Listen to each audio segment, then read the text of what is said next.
Service, the world's radio station.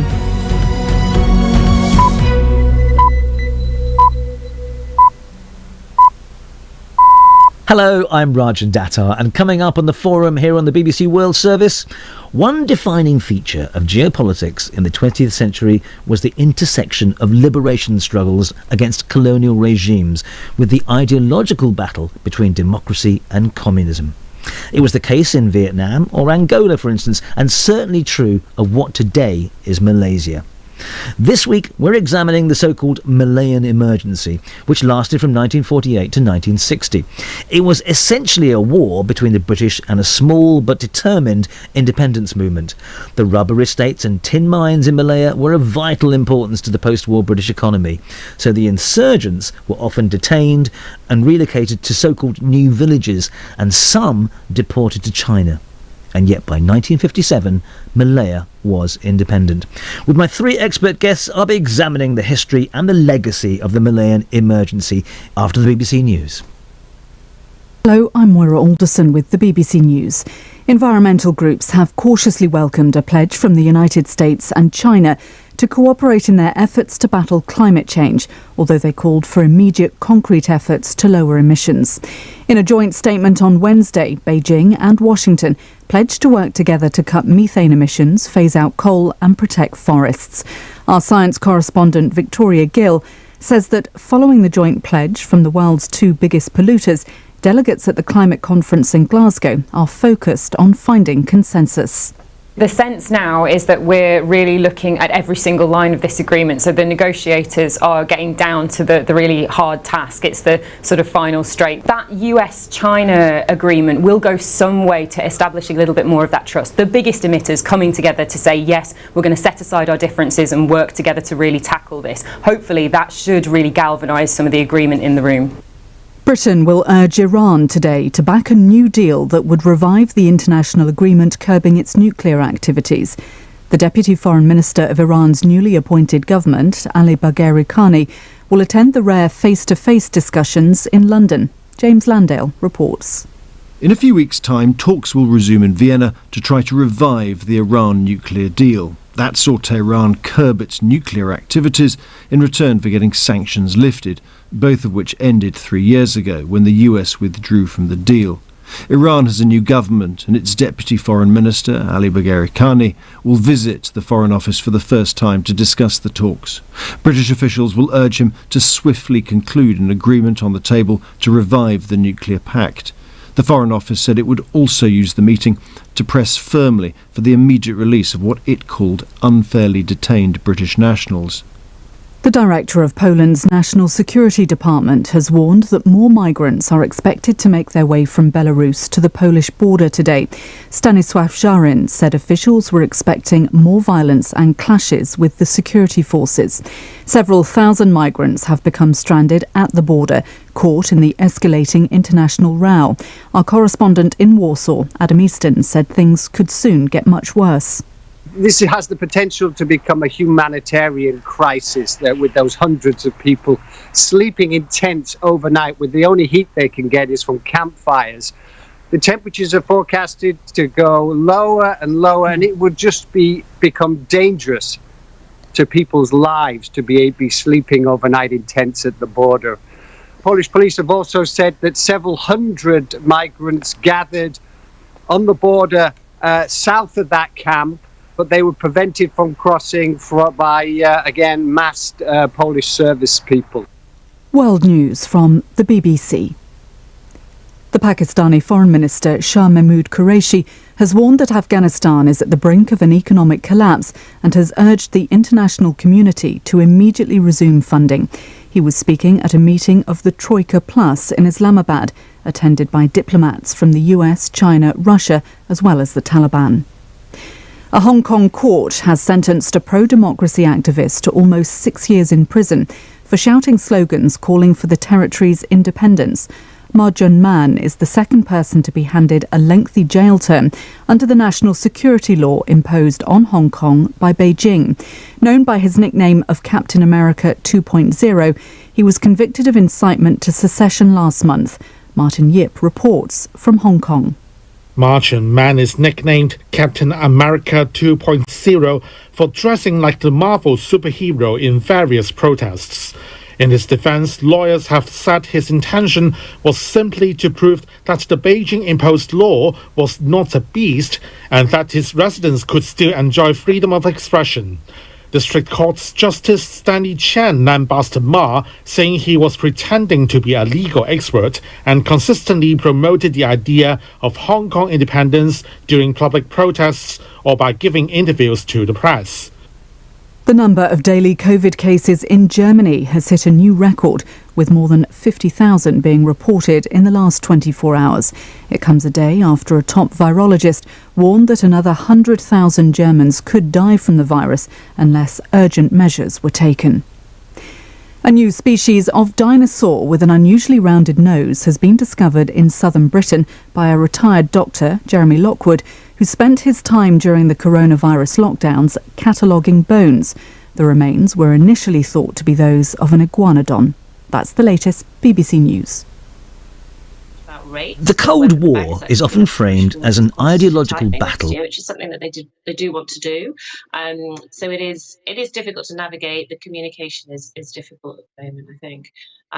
But yeah, I think it's reasonable to expect growth disappointments next year, if that makes sense. It does indeed. Melissa, always good to see you. Thanks very much for joining me today. Thank you. Thanks a lot. Well, a bit of breaking sports news to bring you from the last few minutes. Aston Villa has announced Steven Gerrard as the club's new head coach. He, of course, arrives from Rangers and will be familiar to Premier League supporters from his days playing at Liverpool. Villa, of course, dispensed with the services of Dean Smith, a lifelong Villa fan, at the weekend. More on that throughout the morning here on Sky News. Airlines are investing heavily in solutions to reduce their carbon footprint, including sustainable aviation fuel. Well, I've been speaking to the chief executive of United Airlines, Scott Kirby, about his company's commitment to sustainable aviation fuel and going green. I started by asking about a recent deal to form an aviators group with the likes of Alaska Airlines and JetBlue and how that might help achieve their targets. Well, we're really trying to make a difference in climate change for a hard-to-decarbonize industry, aviation. And we recognize we can only do it in partnership. You know, United today represents our commitment to sustainable aviation fuel is more than double all the rest of the world's airlines combined, but it's just a drop in the bucket of what we need to do. And so bringing more partners in particular other airlines, but also the private sector around creating sustainable aviation fuels, but also government, is critical if we're ever going to solve this problem. Is this about just buying sustainable aviation fuel, or are there other objectives as well? No, it's going to be more than sustainable aviation fuel. Sustainable aviation fuel is the nearest term opportunity for us, but longer term, we're invested in electric aircraft. And United, at least, we're invested in what will be the world's largest carbon sequestration plant in partnership with Occidental and 1.5. So there's more for us to do, but sustainable aviation fuel is one of those things that's unique to aviation that we know how to do, and so we need to get going on it right away. I think you've committed to buying something like 7 billion litres of sustainable aviation fuel over the next 20 years. What proportion of the fleet is currently powered by that particular source? Well, the good news is our aircraft can fly on sustainable aviation fuel. We've been doing test flights with 100%. We're going to have another flight December 1st that is 100% sustainable aviation fuel, but we just don't have nearly enough volume. So the constraint is not about how much we can put on the airplane. It's more about building the volume. This is an industry that needs to be built. Our estimates are that we need $250 billion US of investment just to get to 10% sustainable aviation fuel by 2030. Now, that investment, the next 10% will be obviously a lot cheaper and a lot easier to do. But that's why it's so critical to do this today, because this is an industry that's starting, you know, from a really small level that we have to grow and scale up in the years to come. Now, you mentioned Occidental just now. More broadly, are the refiners doing enough to produce sustainable aviation fuel? No, there's very few, particularly of the traditional refineries and oil companies yet that are producing sustainable aviation fuel. Most of it is coming from startups, from small companies, the kinds of companies that we've invested in to get them off the ground, companies like Alder Fuels or Lanzatech, Fulcrum, World Energy.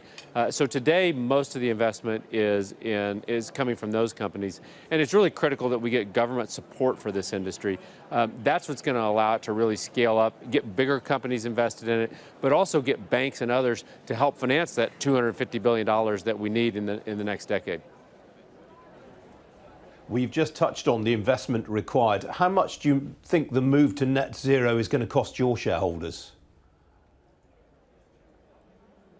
Well, ultimately, I think it's going to be a positive for our shareholders. Doing the right thing generally turns out to be the right thing for shareholders in the long term, too. And today, we're investing in sustainable aviation fuel. But ultimately, the goal is to get sustainable aviation fuel down to a level where it's competitive with traditional jet fuel. And I think we can do that. It won't happen immediately, but we've got to drive the investment to get there. And the other thing is our customers are demanding it because they know it's the right thing to do. So this is something that we have to do.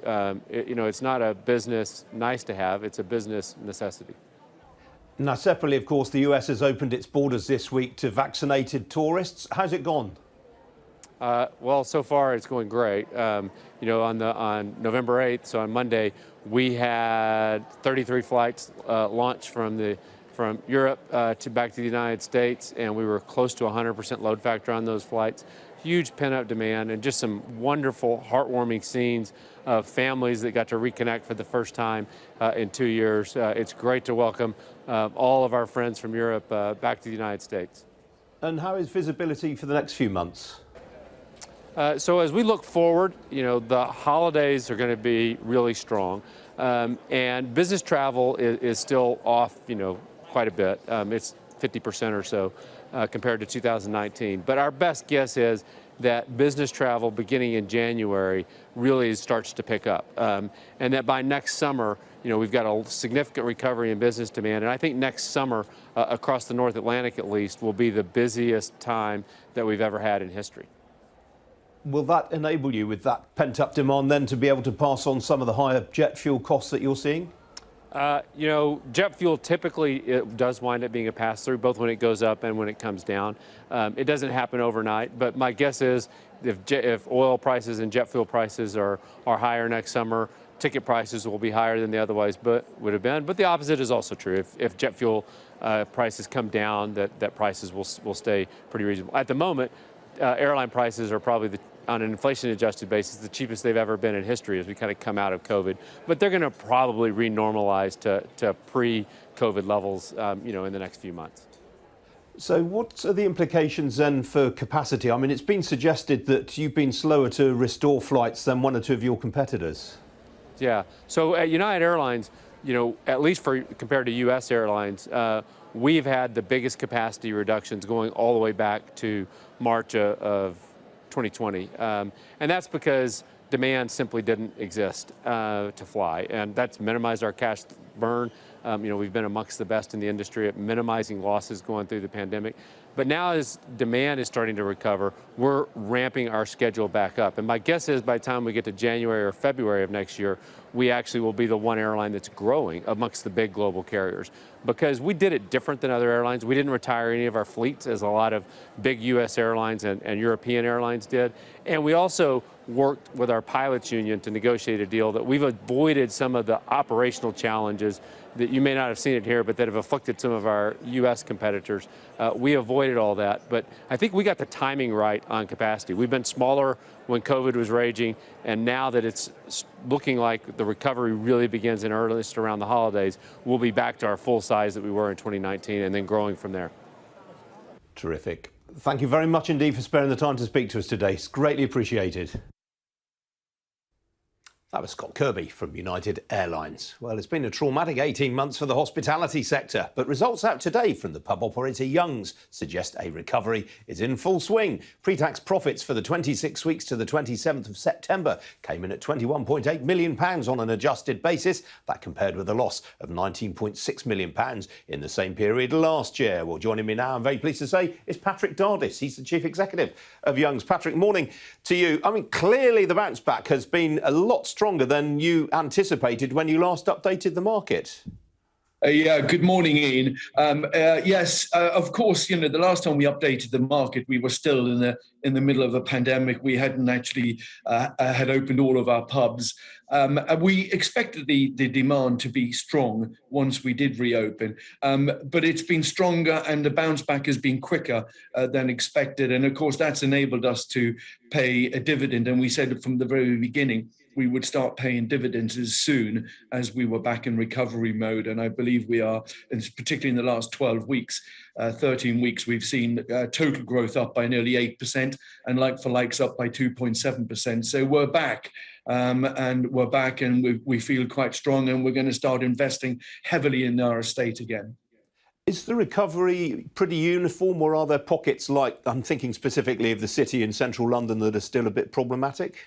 Yeah, I mean, people talk about London being slower to recover, and it is, but it is purely the city and the West End. I mean, if we look back in sort of May, we were 40% down on pre-COVID in parts of the city and the West End. As of the last number of weeks, we're down now to 12% down. So it's recovering, but it is a very small pocket, which is the West End, just off Oxford Street, part of the city struggling to recover. But the signs are very encouraging, and certainly looking at Christmas bookings, we had this conversation 4 weeks ago, I would honestly say we're concerned. But in the last 4 weeks, we have now jumped ahead of where we were in covers for 2019. Well, that's good to hear. What about inflation, Patrick? How are you navigating that, and how easy is it to pass on some of these cost increases to customers? Well, we haven't done anything at the moment. We stick by a once a year increase, which we do in February every year, and it's generally in line with inflation. So we haven't yet seen the cost, but we are not immune to them. We will be getting utility costs. We've bought forward, but those increases will come into play in March. The national living wage kicks in April, as does the national insurance increase. So there is certainly a cost inflation around the corner. We're not seeing it yet, but we're still hoping that when we do raise our prices in February, it will be in line with inflation. We're not looking at this stage to look for an above inflation price increase. And what about labour shortages, Patrick? Are those biting? A little bit. It's more difficult. It's certainly eased in the last few weeks. So when we came out of lockdown back in April and May, we had just over 4,000 colleagues, employees working. We have now just got over 5,000. So we've been recruiting, and we've been very successful. I'm not saying that we're out of the woods yet, but it certainly seems to be easing. We've had no reason to reduce our menus. We've had no reason to reduce our trading hours.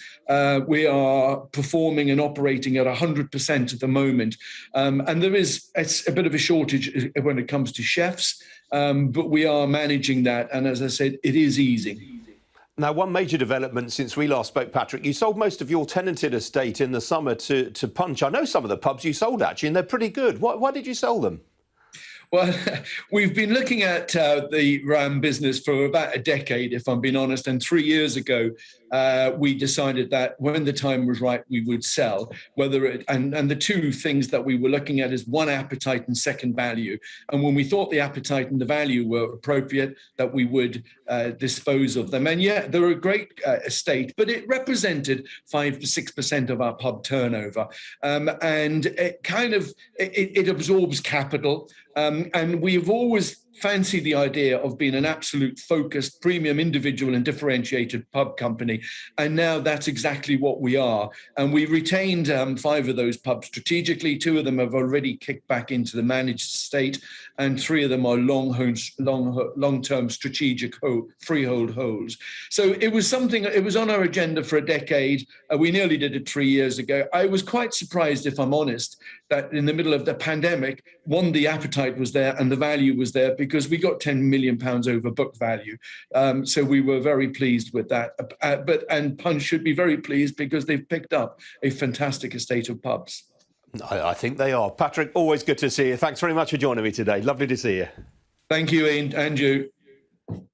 Some of the other day's business news stories now, and shares of Johnson Matthey have tumbled by 18% this morning after the specialty chemicals and sustainable technologies company said it plans to sell its battery materials business.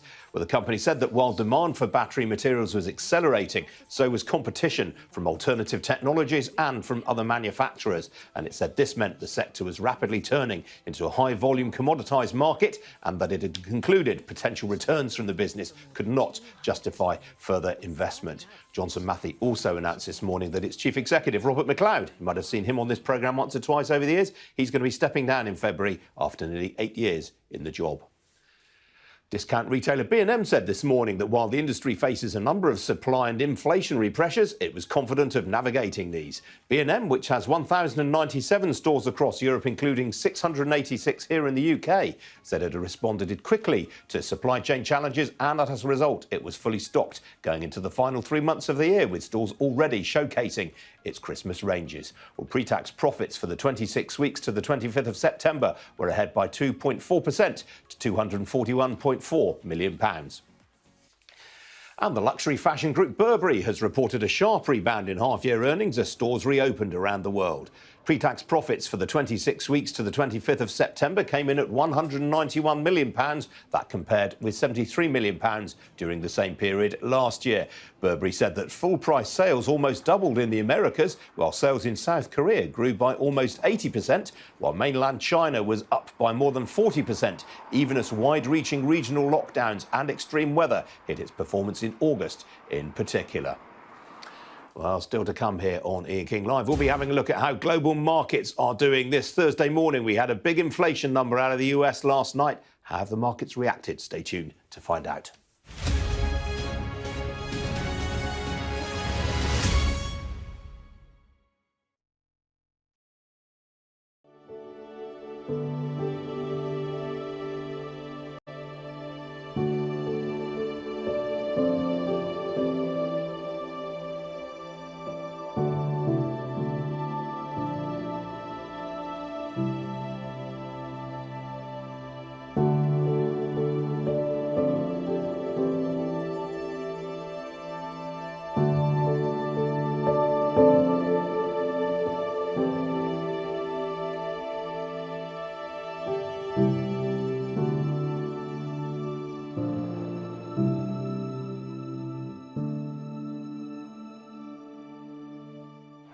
Our job is to tell the truth. This is a forgotten front line. They are dying here. Here it comes. Boy, have we got some interesting ways of showing you what's going on. Their message to us, get ready. Nothing like apocalypse. Instructing you to stay at home. I can't believe we did that. It's pretty special, isn't it? They say they can't go back to Myanmar yet. If they do, they fear they'll be killed.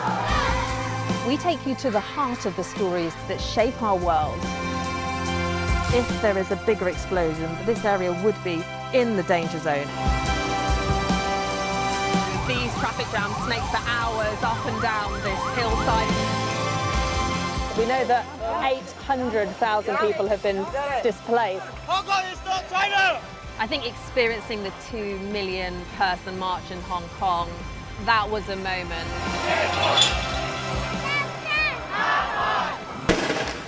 Police have been firing tear gas and rubber bullets. You see fires all around us here. Siobhan Robbins, Sky News, Bangkok.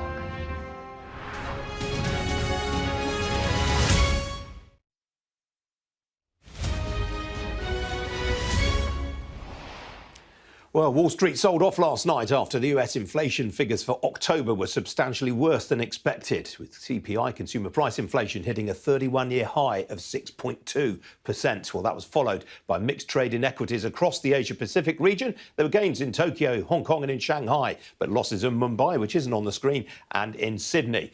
Well, European markets have been little changed since the Open a couple of hours ago, so pretty mixed right now, as you can see. Currently, the MIB in Milan and the IBEX in Madrid lower, the CAC 40 in France and the DAX in Germany both ahead. And staying in Germany, talking points include the German industrial giant Siemens. Its shares are currently ahead by 1.75% in Frankfurt. That was after better than expected quarterly sales. Well, here in London, the FTSE 100 is up 1/3 of 1%. That's thanks mainly to gains among some of the mining heavyweights. In percentage terms, the biggest gainer is Auto Trader. Spoke to them earlier in the programme. Of course, the biggest percentage loser, Johnson Matthey, mentioned them a moment ago as well. There are several stocks lower today because they have gone ex-dividend. In other words, they're trading without the rights to the latest payout for the first time. They include Sainsbury's, Shell and BP. Don't worry, shareholders in all of those companies. That is just a technical adjustment. Those shares have gone ex-div today.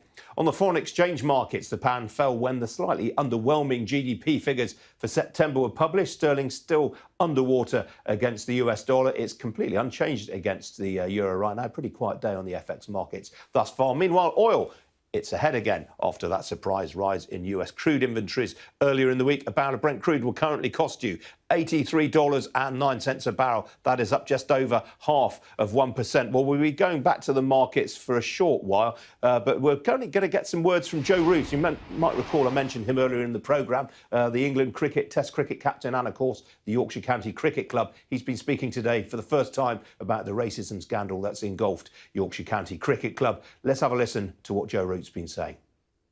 So I think the most important thing that we have to look at is how we move forward as a sport, how we move forward as a society as well. I think this is deeper than just cricket. I think what we need to do is address what's happened and find ways of educating more, find ways of moving forward, and really looking at areas in which we as a sport and beyond that as well can really look to better better society and better the game. Okay, let's go to Laura then. That's BBC, please. Hi, Joe. I just wondered if this whole scandal engulfing Yorkshire has affected your pride as a Yorkshire player and perhaps made you consider your future there. It's obviously deeply hurtful that it's happened at a club that I'm so close to, and it means so much for me to go and play for Yorkshire. In terms of my position, if you're not at the club, how can you make any change? How can you help move things forward? And as I said, I look forward to speaking to Lord Patel at some point in the future about how I can help move things forward. But that's my position on things, and we'll see how that happens in the future. Okay, let's move to Tom Parminton, please, at Sky News. Hello, Joe. You've been at this club since 2007. Can you say here today that you've never heard or experienced or been aware of any of the racism that other colleagues have talked about? Not that I can recall, no. No, I can't. But the thing is, what I will say is that it's clear that things have happened at the club, and we have to make sure that we eradicate it, and we look to find ways of making sure that this never happens again in the sport, and as I said earlier, beyond that as well within society. Okay, let's go to Steve Scott at ITV News. Hello, Joe. I just wondered whether you had spoken to Azim Rafiq at all ever since he first spoke about the experiences he had at Yorkshire. Steve, can I just say that we're not going to be able to talk about individuals? I said that from the outset, so we're going to have to move on, but happy to take any general questions. Okay, sorry, in that case, Joe, so just to elaborate, the picture of Yorkshire County Cricket Club at the moment, embroiled in this racism scandal, it's not a culture that you recognise over your time there. No, I can only speak from my own personal experiences. But like I said, the thing that's really disappointing is that this has happened and that we have to find a way to move forward. We have to look at finding a way to educate as much as we can and make sure that, that these are hard learnings that we can, eradicate from the sport, and make sure that, moving forward as a county, we really can make a difference in this area. I mentioned it in my statement. You look at the work that the current England teams have been doing over the last few years. It's something that we care deeply about. We're passionate about, and we really want to make a difference in. And I think this shouldn't just apply to Yorkshire. This should apply across the game. It should, every county should be looking and find ways to eradicate racism from the sport. And I think it's really important that we look to do that. Thank you. Okay, we'll take two more before moving on. We're going to go to Rory Dollard and then Martin Ziegler to finish. Go ahead, Rory. Thanks, Joe. Yesterday, the matter, as you know, has reached the Houses of Parliament. And yesterday, the Culture Minister said that anyone found guilty of racism, a slap on the wrists is not enough, and suggested that they should basically be removed from the game or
entrepreneur and the host of your weekly business show, BB Means Business, the show where we discuss everything you ever wanted to know about business but you were afraid to ask.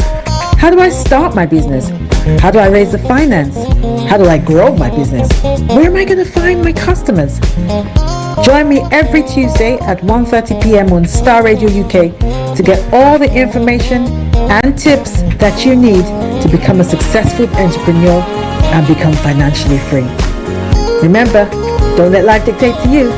Rather, put your signature on life.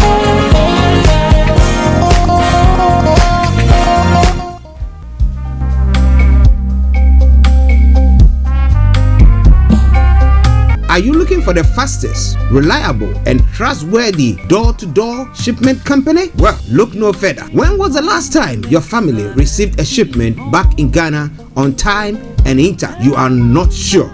Well, Lamb Shippers, we pride ourselves with being the fastest, reliable, and trustworthy shippers you can use. You are assured of a prompt pickup anywhere in the UK by our personnel. They also make sure your items are well packaged to get to its destination in time. When it comes to door-to-door shipment, look no further.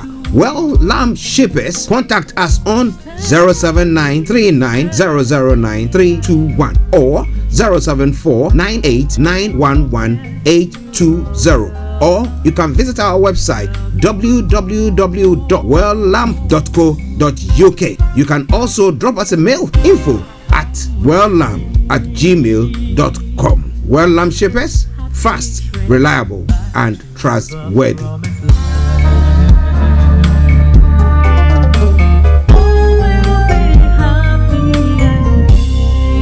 Getting onto the property ladder has never been easy until now. Join us this and every Thursday from 7 p.m. to 8:30 p.m. live on the Property Hour Show on Starr Radio UK, where we talk to mortgage brokers, property developers, estate agents, landlord, tenant, property consultants on how to invest or get into the property business and make money. You can't afford to miss this. The Property Hour Show is your best source into the property industry. Hi guys, this is your friend Uruj from SendWave. SendWave is a money transfer app that is used by people all over the world to send money to their loved ones in Africa.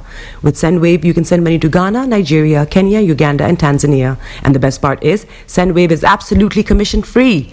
Our exchange rates are excellent. You can see for yourself by checking them out on our website. So how do you use SendWave? SendWave is an app that you can download onto your phone from the App Store or Google Play Store. The app is free to download. After downloading it, just open the app and enter your name, email, and phone number. That's it. You're good to go. Make sure you use the promo code SR. S for Star, R for Radio. This promo code will give you £5 free credit to send to Africa on your first transaction. Your money will be delivered to your recipient within seconds. Feel free to call me on 0749 7377 647 at any time. I'll be happy to tell you all about SendWave and help you in any way I can. Remember to use the promo code SR for £5 free credit. Medasse. Broadcasting worldwide, online 24/7.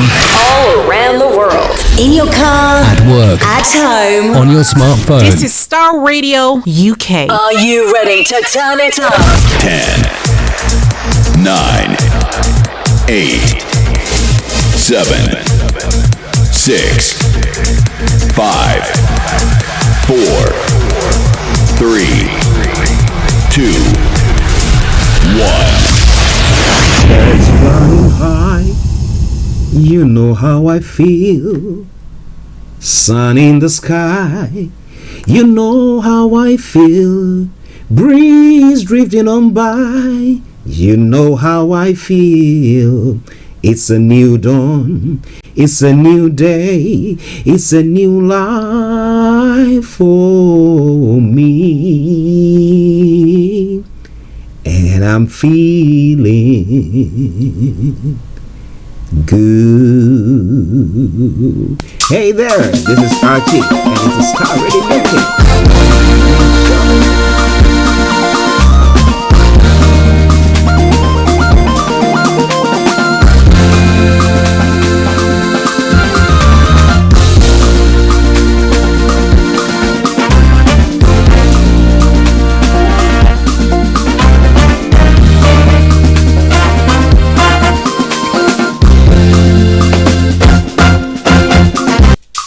This is Starr Radio UK. In your car, at home, on your smartphone. Welcome.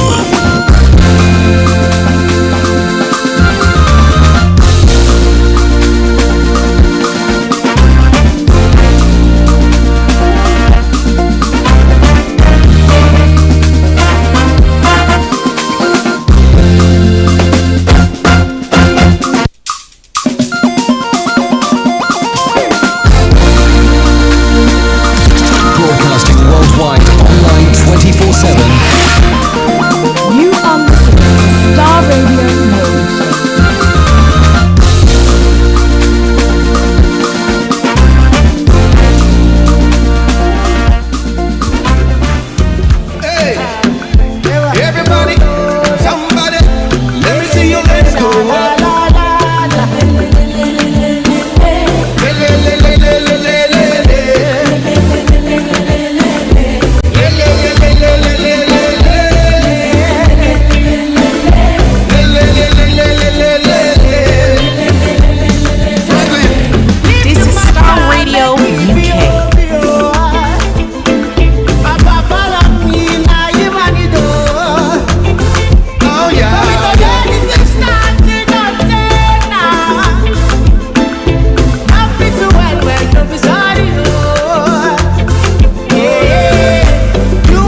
Okay, that's a massive good morning, good afternoon, good evening, good dawn to you wherever you might be on planet Earth, and those of you who are on other planets as well. So join us as well. We say a massive good morning to you there. And my special greetings goes all the way to the US listeners there, those of you in Asia, those of you in Europe, those of you here in the UK as well, and on the African continent, especially those of you in Ghana, Nigeria, Uganda, South Africa, and across the globe, of course. That's a massive good morning, good afternoon, good evening, good dawn to you. Let me say a special good morning to Mazi Kenchuku Ilechuku.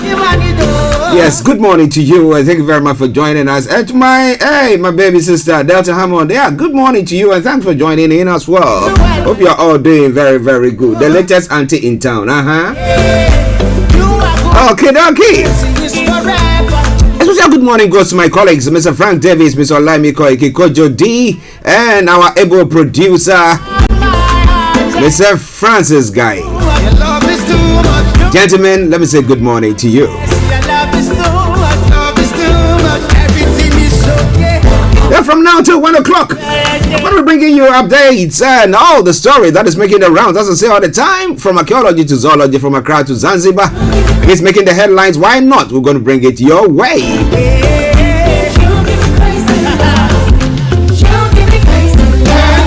But if it's the first time of tuning in to listen to us, this is how the program goes on Thursdays. The 11th day of the 11th month of the year 2021. So 11/11/2021.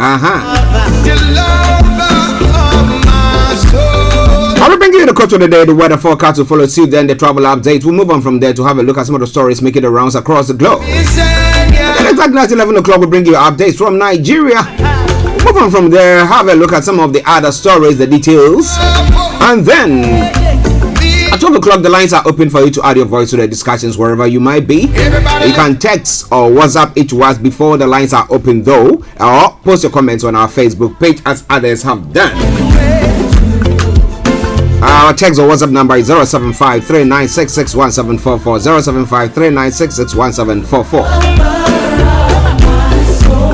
And then at 1 o'clock, the lines are brought down and every curtain is brought down for the end of the program as well.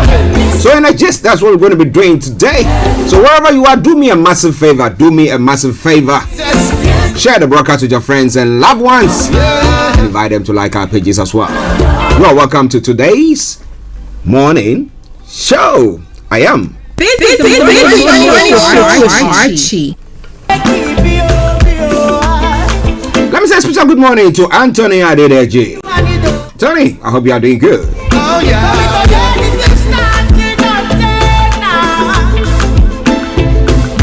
Alright then, let's crack on. But hey, a special good morning greetings to the one and only Felix, all the way in Aberdeen. Felix, I hope you are doing good. It's been quite some time now. I hope everything is well there. And to our able ambassador in Moscow, Tassino, from Russia with love. Massive good morning to you. I hope you are doing good.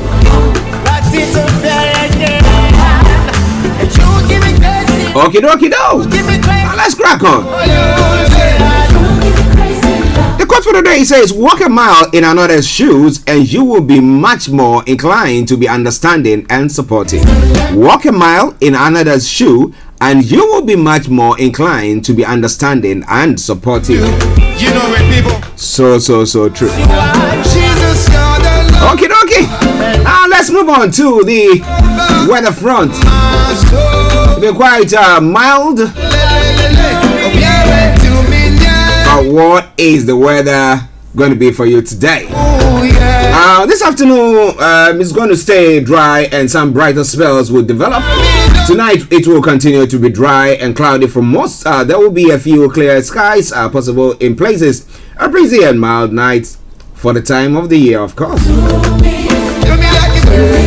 The temperature is going to be 15 degrees. The lowest is going to be 9 degrees.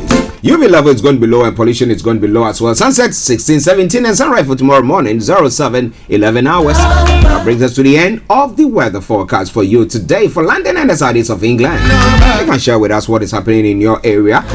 Starr Radio UK. Don't you go away, we just take a quick break. We come back and I'll bring you the travel update. Stay tuned. Hello, lovely listeners. Tune in to the renewed show with Charlotte. Make it a date to listen to me this and every Thursday at 5 p.m. on Starr Radio UK. Tune in to an hour of power, an hour of encouragement, an hour to inspire you to stay positive and strong in this season. See you there and listen. Check it out.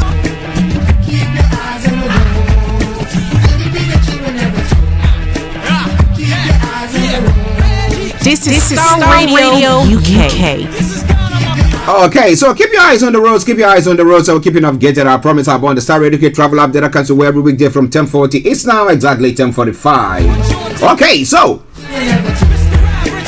here in London, yes, the underground, apart from the Waterloo and City Line that's got plant closures, all the others have got good service there. London Overground, DLR and London Tramlink good service. But we have an issue with the TFL rail. Let me tell you exactly what is happening on the TFL rail. Let me take it again.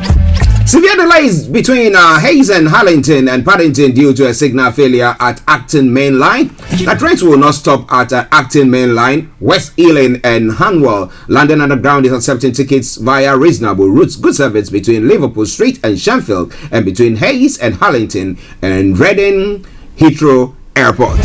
So if you're traveling on that route, please check before you leave so you're not going to be stuck in traffic or miss your appointment. Okay, now moving on to the river bus this morning. I tell you shortly, good service there on the river bus. And then moving on to the National Rail. On the National Rail this morning, Avanti West Coast has got minor delays. Southwestern Railway Special Service Transport for Wales, minor delays there as well. Now let's move on to the final segment of the travel update for you today. That is the major roads in London. So on the major roads in London, A13 has got closures, A24 closures, A4 closures, Central London Red Routes closures there as well. And you know what I will say there. Good morning, good afternoon, good evening, good dawn to you, wherever you might be on planet Earth. Enjoy your commute for today, but you know what? Continue to keep those eyes on the roads. Hi there. Are you dreaming of owning your own house in Ghana? Then you will need a well-documented piece of land that is free from troubles. I highly recommend My Africa Property for any size of land that you will need. With My Africa Property, lands are available in Pram, Sopoli, Tohenia, Ogome, Dodova, Winneba, and many other locations at affordable prices. These locations are about an hour away from the airport, only 35 minutes from the motorway, 10 minutes drive from Central University College, 10 minutes drive to the beach, and close to Pram Senior High School and Ghana Men's Soccer Center of Excellence. For more details, visit our website www.myafricaproperty.com or call our UK office on 0208 123 2523. For our US and Canada offices, call us on +1 585 184 994145. You can also email us at ghana@myafricaproperty.com. Listeners, tune in to the renewed show with Charlotte. Make it a date to listen to me this and every Thursday at 5 p.m. on Starr Radio UK. Tune in to an hour of power, an hour of encouragement, an hour to inspire you to stay positive and strong in this season. See you there and listen.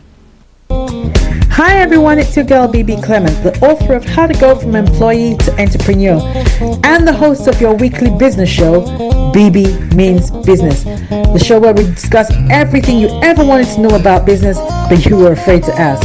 How do I start my business? How do I raise the finance? How do I grow my business? Where am I going to find my customers? Join me every Tuesday at 1:30 p.m. on Starr Radio UK to get all the information and tips that you need to become a successful entrepreneur and become financially free. Remember, don't let life dictate to you. Rather, put your signature on life. Getting onto the property ladder has never been easy until now. Join us this and every Thursday from 7 p.m. to 8:30 p.m. live on the Property Hour Show on Starr Radio UK, where we talk to mortgage brokers, property developers, estate agents, landlord, tenant, property consultants on how to invest or get into the property business and make money. You can't afford to miss this. The Property Hour Show is your best source into the property industry.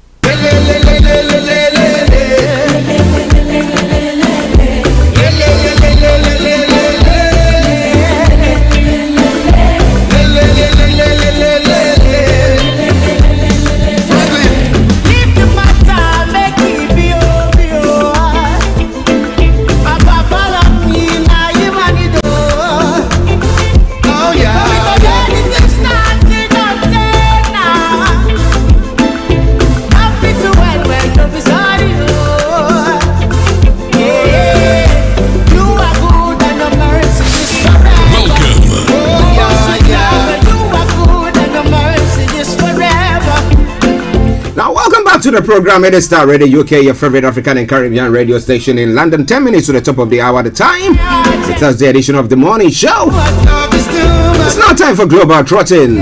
So let's take a journey across the globe. And as I say all the time, if you are sitting, sit very comfortably. You are standing, hold on to something. It could get bumpy, but you are short of one thing. I'm going to make sure we arrive at our destination in perfect peace and not pieces. Okay, let me say good morning to Adeboye Mayungbe. It's a good day to Starr Radio UK and lovers of this great radio station. Thank you very much, Adeboye. And thank you all to our listeners, those of you especially on the African continent who listen to us. We know it costs you an arm and a leg to listen to us, and we cherish that so much. Shout out to you all. Okay. Now let's go global trotting then. Everybody lift your voice. Ain't nobody do me like you do. Now from the UK front, lives at risk from unacceptable ambulance waits. Targets are missed across UK with some heart attack and stroke victims waiting up to 9 hours for help. Whoa.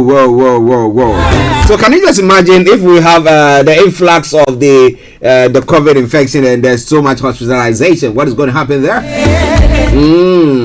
We're bringing more on that. Patient died after 5 hours wait, and police cars used as ambulances, and patient died outside A&E. Whoops! Looks like sorry from a third world country, or they call them what? Developing country.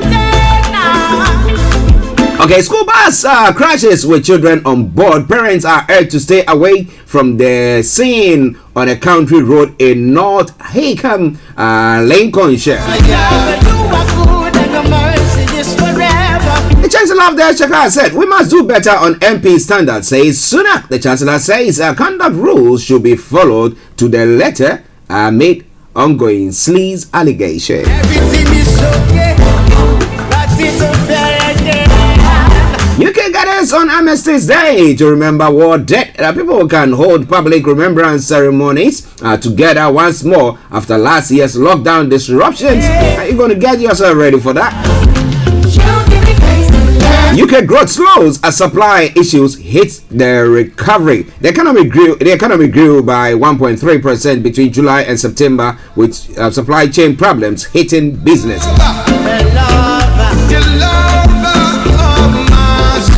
And MPs have been criticized for drunkenness on Gibraltar trip. 3 MPs are accused of drinking heavily on a flight for a visit to commemorate Armistice Day. They are copying Ghanaian MPs. They didn't have shower or a bath in the skies. That's cool, man. Well, it's Starr in the UK.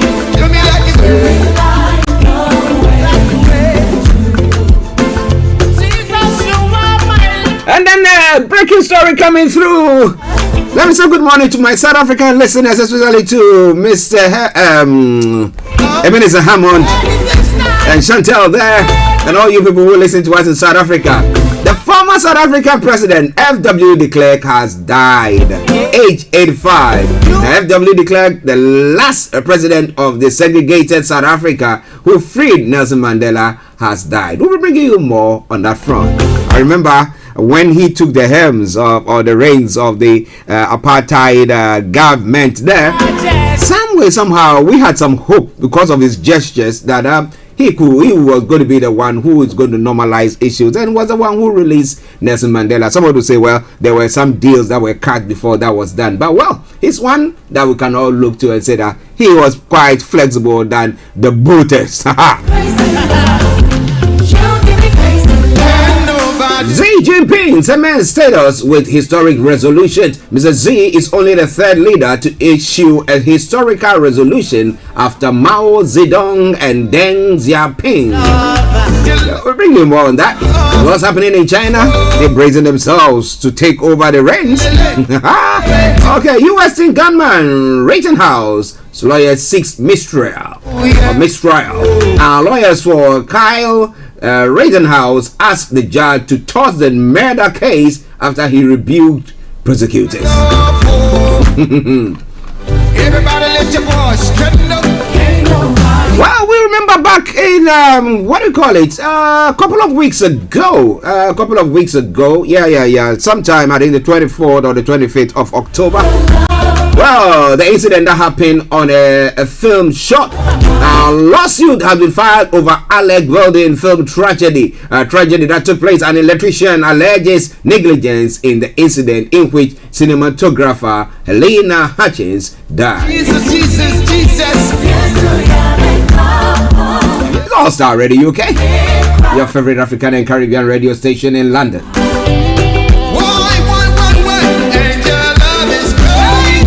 Lift sanctions and will ratify Paris Pact. We're speaking now.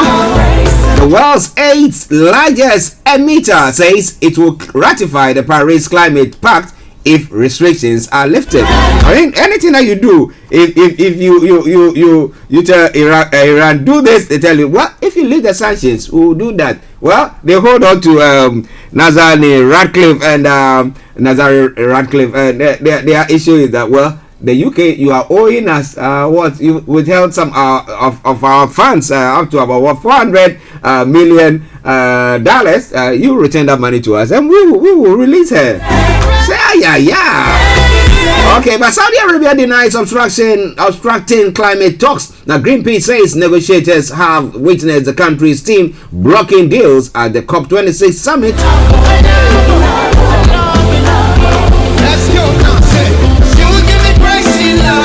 Okay, I'm moving on to other parts of the world as well. Now, I can tell about some people who will be praying for rain so that they can get water for their themselves to be used for their lives. While we have the Haitians who are praying for rain to fall because of water shortage. My apologies. A fuel shortage caused by gangs blocking distribution terminals is also affecting water supply. Impudence. Okay.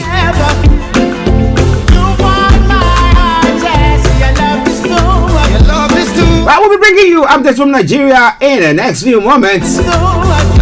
French Holocaust survivor Kayla jailed for life. A man is sentenced for murdering 85-year-old Jewish woman Mirelle No in 2018.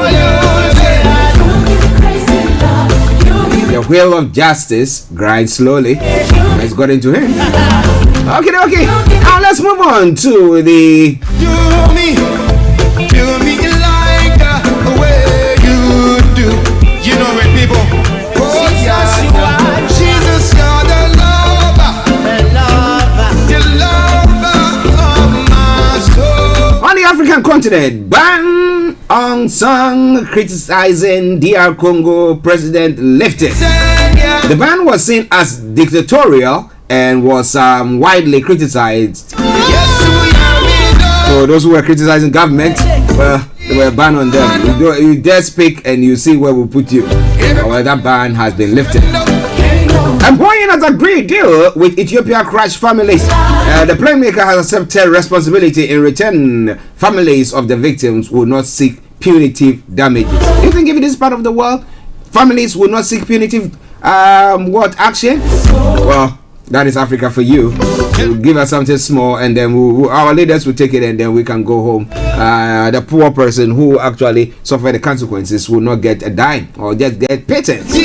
Well, it is already okay. We're still on the African front.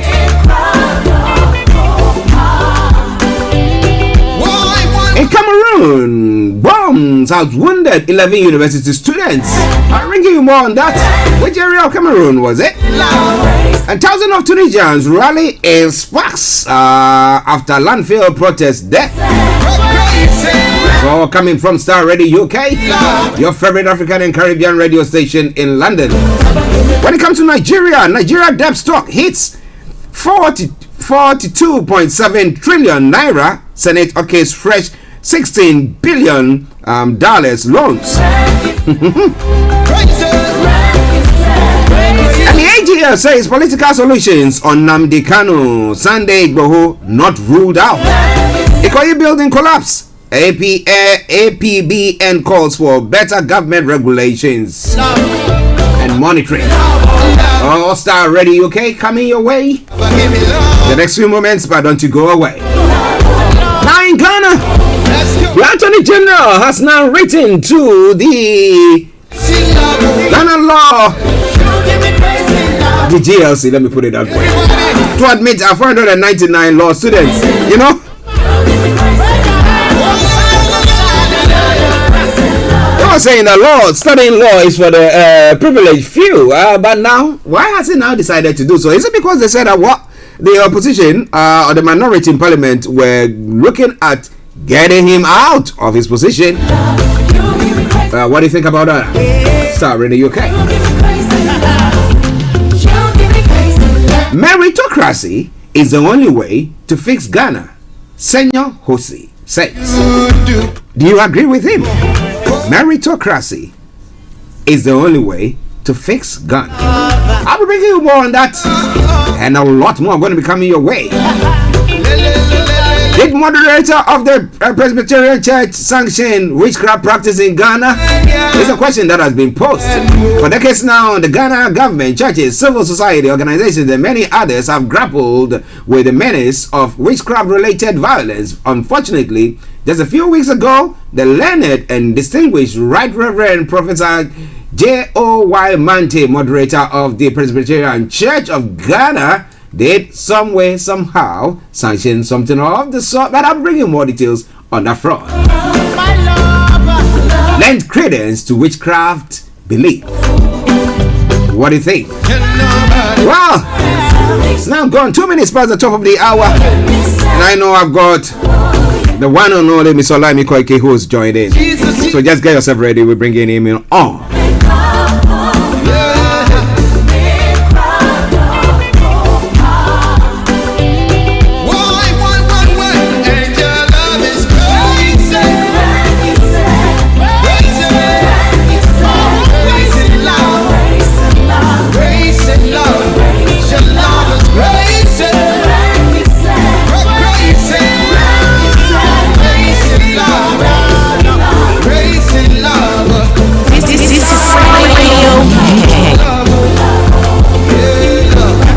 So that is crazy love from a Casabian Pong for you this morning. That's the love that we have for you, and I know that you have for us here on Starr Radio UK as well. So wherever you are, don't touch the dial now that we've got the one and only Mr. Olayomi Koike, who has joined in and is going to bring you updates from Nigeria. He couldn't make it yesterday because of a mission. That mission was possible, and that's why this morning he's here. And let me say a massive good morning to you, Yomi.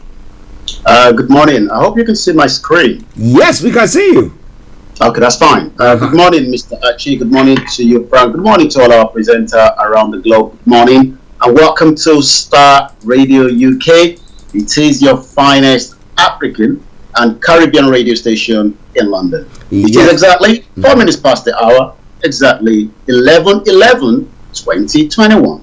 Okay, how are you doing, sir? Well, after a couple of hours away as usual, it's good to be back again. I'm doing very well. Sorry to all our viewers and listeners that we couldn't make it to the Niger Voices yesterday, but we'll be giving a little bit of part of what we should expect in yesterday, especially with the Nnamdi Kanu case. I'm doing very well, and like I said, it's good to be back again. With the finest African and Caribbean radio station in London. Okay, let me say good morning to Frank as well. Frank, morning to you. Archie, good morning and good morning to our listener. Olayomi, good morning to you. How are you doing? What we can't complain. We are inside. Okay. Someone say we dey inside. We dey inside. Can do broke, can do no broke. We dey inside. Good. Great.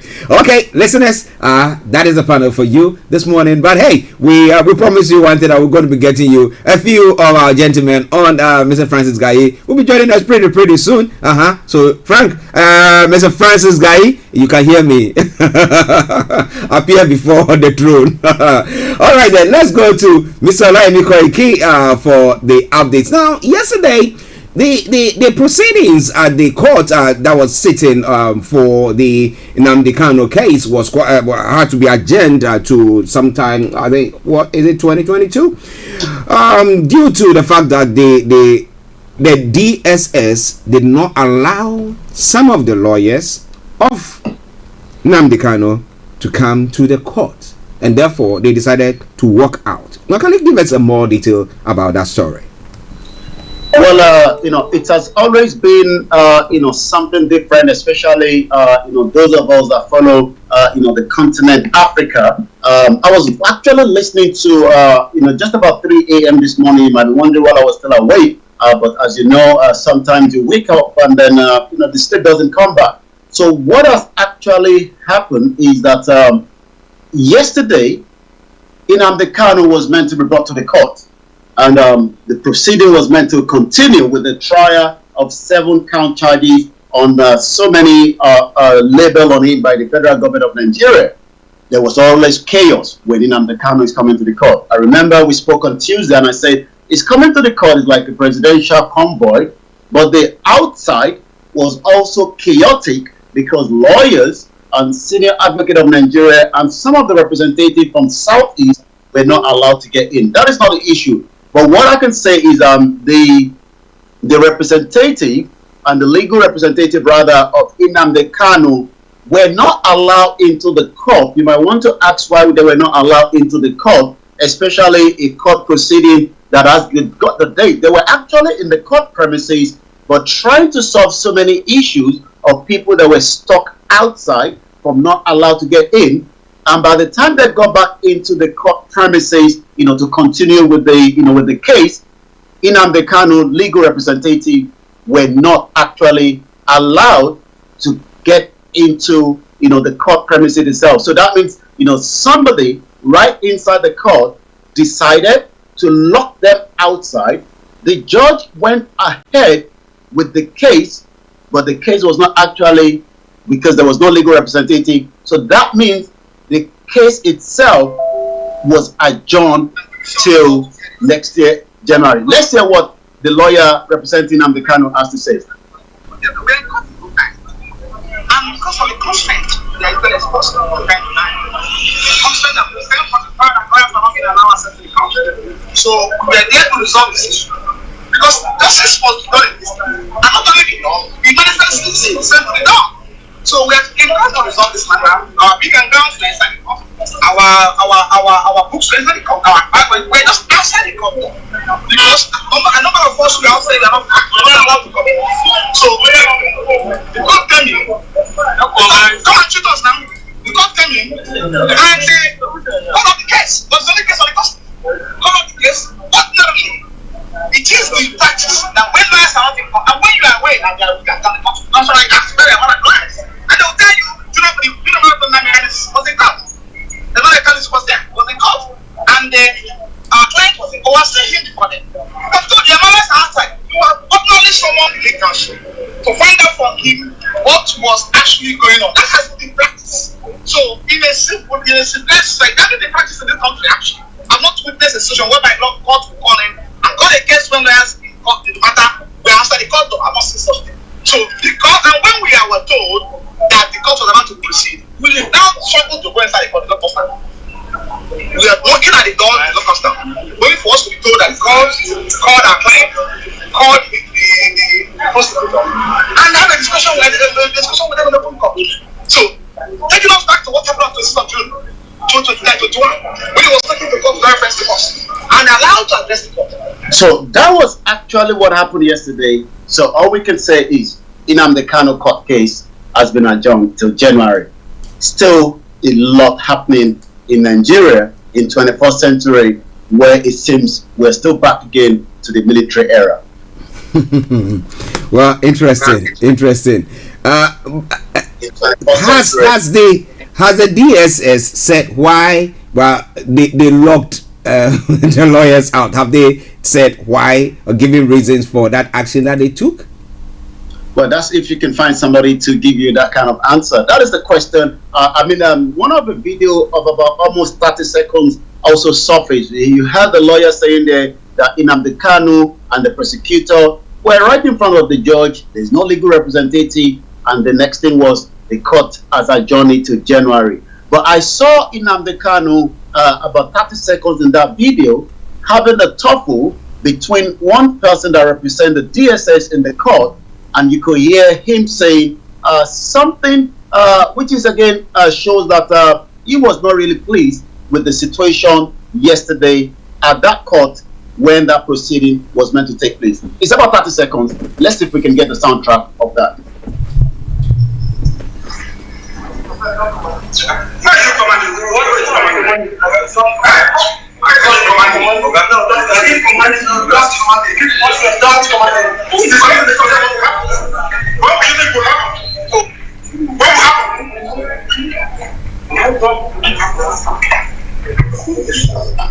So in that video, you could hear again Nnamdi Kanu saying, who do you think you're commanding? You can't command me. And you could see that there's a lot of tension.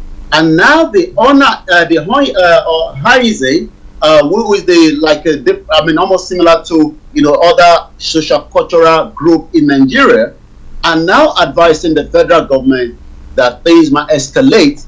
Especially the lawyer says, we won't wait till January. This is a trial. You've got the evidence, and the court must start the proceeding on Nnamdi Kanu.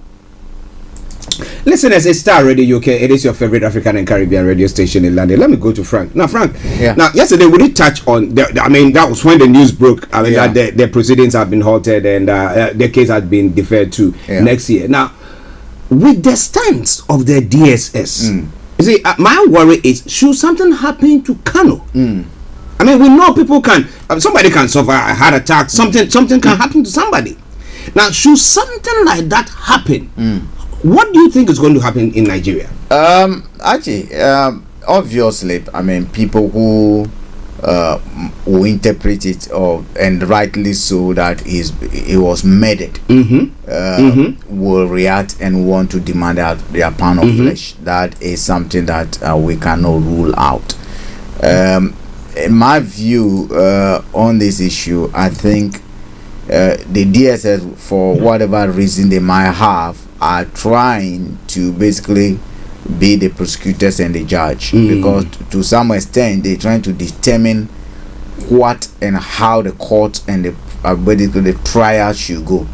I think their business would have been that they present their case, how Nnamdi Kanu ended up in their grips from Kenya, and why they actually brought him to Nigeria, because unless they flew him over a broom, we could have wondered how someone who is in Kenya, unless they are telling us that he's lying, that he never was in Kenya, that they actually got him, that he flew voluntarily, and they got a hold of him at the airport, and they can demonstrate that.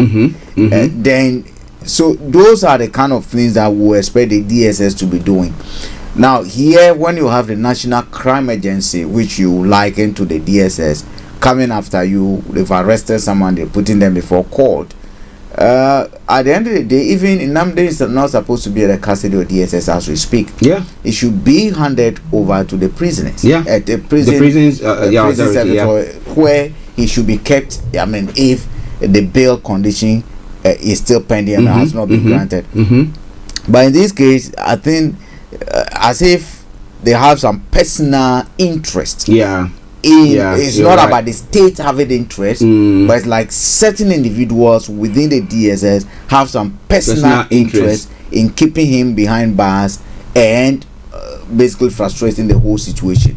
I do not think it's going to end up well if it seems or we do anything to suggest that he has not, and like I said yesterday, he's not being given a fair trial. I think that would be really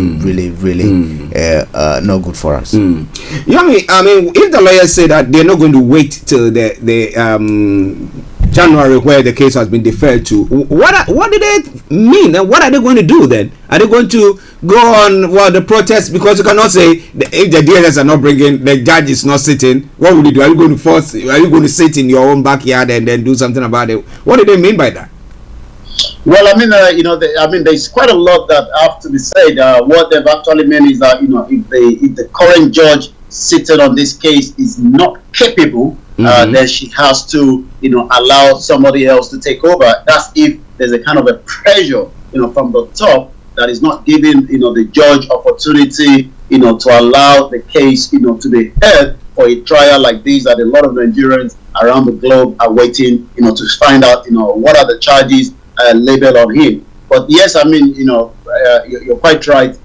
It seems, they're also looking at, one of the lawyers that flew in from the U.S. representing, the former Deputy Chief Justice of America that was also representing there, also says that they will have to file in quite a lot of other international against the federal government, and the federal government thinks that, holding somebody against, their right and not allowing a free trial, then that would also have some consequences. So they're putting in every legal, representative around it, but we will have to wait and see whether they will have to wait till January or this case might have to come back again before January. Okay, listen, let's start ready. Updates from Nigeria. Let me say good morning to Pastor Emmanuel Chidi and Antonio Adedeji. Salute you, sir. Okay, but you there was one other comment that there were clashes outside the courts. Who were clashing? Who were clashing between groups? Who were doing that? Well, I mean, yesterday was, all kind of different things happening. There were people supporting one Nigeria, that also came to the front of the court. And then, as you can tell, it's now turned to, those supporting one Nigeria and likewise those supporting, the IPOB as well. So that was what was actually happening, in front of the court premises as well yesterday, during that court proceeding. So they were actually, playing the drum. They had a full kit of drum that came with them. Likewise, those representing IPOB were also shouting, "Holy, holy, free Nnamdi Kanu." So you could tell that there was quite a lot of tension there, and it seems that somebody knew that that kind of engagement in the court premises would also travel around the world to probably say that Nigeria is united. It's just that the IPOB, and then one of the coffin that was carried also point finger that IPOB killed, one of those, individual, last couple of weeks in the southeast as well. So you can see that, with the Nigerian flag there, the drumming, and mix of different people. There were up to about more than 100 of them, as also more than close to 100, if not more, of those representing IPOB. So it was quite a lot of tension right outside the court as usual, just like it happened, some few weeks back when Nnamdi Kanu was brought to the court. Okay, listen, this is all from Starr Radio. Okay, updates from Nigeria. Mr. Olayomi keep bringing you the updates from our North London studios in North London studios, and with me in the studio here in outside London, Mr. Frank Davis, and we are bringing you the updates from Nigeria. So let's go back to Yomi for some of the other stories making the round. The Attorney General of the Federation and Minister of Justice Abubakar Malami gave the indication on Wednesday in an interview with journalists in Abuja on the pardon granted to Boko Haram insurgents, while leaders of other separate movements are facing prosecution. Over to you, Yomi. Well, like you said, we'll go straight into some of those other updates coming from Nigeria this morning. Once again, a very good morning to those that have joined us from all our different platforms. Joining us this morning. One thing is, when you talk about Nigeria, there's a lot happening, but let's go straight into it this morning.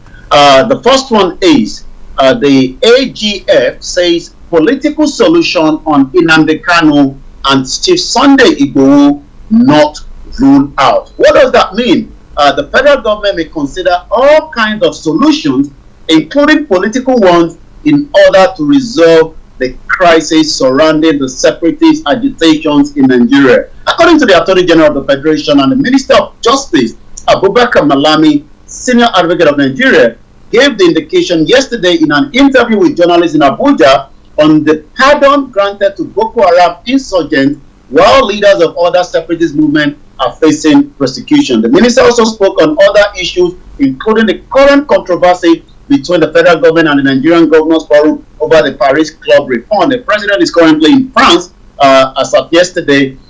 International arbitration involving Nigeria and the process industrial development company Sunrise. So it seems now that the journalists sought to know whether the federal government was not disposed to a political solution to the separatist agitation of the leader of the indigenous people of Biafra, Nnamdi Kanu, and the Yoruba nationalist Chief Sunday Adeyemo, also known as Igboho. Malami said, although such consideration was not yet on the table, the government would not mind taking a shot at it. As far as the security situation is concerned, and as far as the governor say and this administration is concerned, you cannot rule out all possibility. But there has to be an approach for the government to consider. So does that mean that the federal government of Nigeria is looking at a different angle with the situation as we know currently in Nigeria? So I'm going to go straight into some of that one. Yeah, just a quick one. Let me ask Frank something. When you talk about political solution to this situation, what are you talking about? Are you talking about maybe a referendum for the people to decide yes they want to go, or let them just go their way? Political solution normally will involve first gonna start with dialogue to be able to understand why they are agitating, and then bring different fractions together and then come out with something that will help in administering the country. So normally political solutions will be an understanding that, like, this the way we want to govern, this how you want to govern, this how you want to, this how you fit in. It can take different shapes and form. But in Nigeria, I think what the case will be, and any political solution without the change of the constitution, I do not see how it's going to work. So I know that will be part, if there's going to be anything like that, that will be part of it, because what is happening now is the way the country is structured politically. That is what is causing a lot of the problem. We're talking of the relationship between the federal state and what they call it the other devolved administrations. We're talking of the security situation, who controls who and who is responsible. All those are political decisions. So decisions that politically get taken to affect our lives, this is what we're gonna look at when it comes to a political settlement or political solution to this. A whole lot needs to be looked at, and that's the only solution anyway for Nigeria. Whether there's going to be a separatism, or whether we're going to separate, whether we're going to change the constitution, everything gonna be discussed. Yeah. Okay, listen, at Starr Radio UK, we apologize. I think Yomi's line dropped. Let me see. Yomi, I can't see you, but I can hear you. Okay, let me drop it back and then come back in again. Okay. Just bear with us, listeners. Just bear with us. We are looking at some of the stories making the rounds in Nigeria today. So wherever you are, continue to keep your dial